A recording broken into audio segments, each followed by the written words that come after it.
Sports Jam. We started this program with a story about a UNF pitcher. We finish it with a story about a UNF pitcher, except this time it's in a segment we like to call Taking Flight. All about UNF athletes who go on from here to bigger and better things all over the place. Well, I want to tell you the story this time about a guy named Sid Roberson. He was one of the very first great pitchers at UNF. Went on to quite a minor league career and finally made it to the big leagues with the Milwaukee Brewers. Now very successful for Morgan Stanley. How did he get from here to there and all around?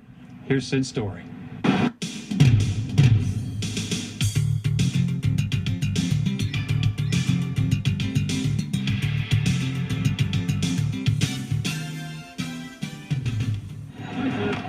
Jim Thome chops it towards third base.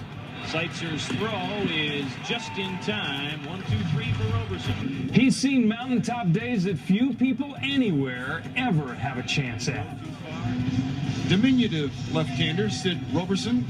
Sid Roberson's baseball career hit its pinnacle in 1995 when he made the big leagues with the Milwaukee Brewers. I think that I really knew when I got to the big leagues when I was pitching against the Cleveland Indians. And this is 95, the year that they ended up playing the Atlanta Braves in the World Series. And I knew I was there when the starting lineup, when something like this went. Kenny Lofton, Omar Vizquel, Carlos Baerga, Albert Bell, Jim Thome, Manny Ramirez, Dave Winfield, Eddie Murray, and Tony Payne, or something like that, or Sandy Alomar Jr. So it was a pretty stacked lineup when the guy hitting 7th or 8th was hitting 330 with I forget how many home runs. So that's when I knew had arrived. Listash trying to keep Lofton close. Slapped at the third baseman Seitzer. Lofton has to stay at second. Well, like with most of us, arriving was a many-year journey, and along the way there were both bumps and milestones. In the pros, they said he was too small to make it, and then he proved them wrong with a stellar minor league career that got him to the bigs. Even Dusty Rhodes admits that when he first discovered Sid as a high school pitcher, he was at the game scouting another pitcher. But with the opportunity to play at UNF, Sid's career had an immediate takeoff. His first college start, he threw a no-hitter, which has not been, I don't know how many of that's ever happened before, but he was an outstanding pitcher.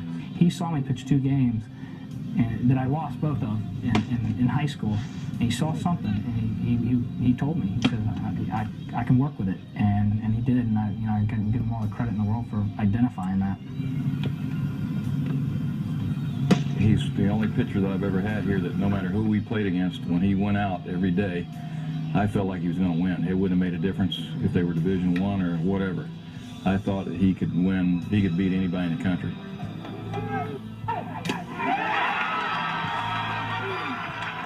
That he did on a regular basis as a 2-time All-American at UNF and the 1991 NAIA Player of the Year.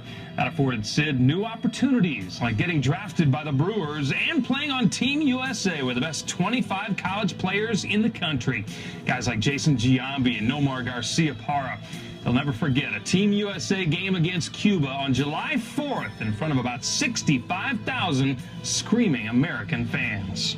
Before the game, just the feeling, the chills, is when they were doing the national anthem, and right after the national anthem, just the fans were circling, doing the wave, chanting USA, USA. I gotta admit, that was probably even beating the big leagues, it was the most impressive feeling I ever had putting on a baseball uniform. Sid's baseball career ended prematurely in 1998 because of a series of shoulder injuries, but that only served as a new beginning, as he put his UNF accounting degree to work as a stockbroker for Morgan Stanley. You see, when Roberson was at UNF, he played some great baseball, but he was there for the education. If you had to pick out a perfect college athlete, it was Sid Roberson. He was a straight-A guy. A lot of people respected him because of his knowledge. A lot of the teachers on this campus now, to this day, will say he's the best student they ever had. Graduate of the University of North Florida. He has a degree in accounting. For us to have a kid like that and to have that kind of player at this university was a big plus for us, because it was an advertisement for the way this program's run and the way this university's run. We're selling education, we're not selling athletics. Plain and simple, Sid Roberson's been successful at everything he's done in his career, and a lot of it has been because of one major thing he learned at UNF. I think that, if anything else, the one thing I take away from both Dusty's program and the curriculum at UNF, it taught me how to work hard. That's one thing that Coach Rhodes always said. He said, you know, we're not always going to have the best talent as a small NAIA school. He said, but the one thing that we are going to do is we're going to out-prepare them. Because if you out-prepare the other team, you can win. And he took a lot of overachievers and made them just that, made them winners. And you're looking at one of the best examples. He epitomizes what we actually are trying to emulate here at the University of North Florida.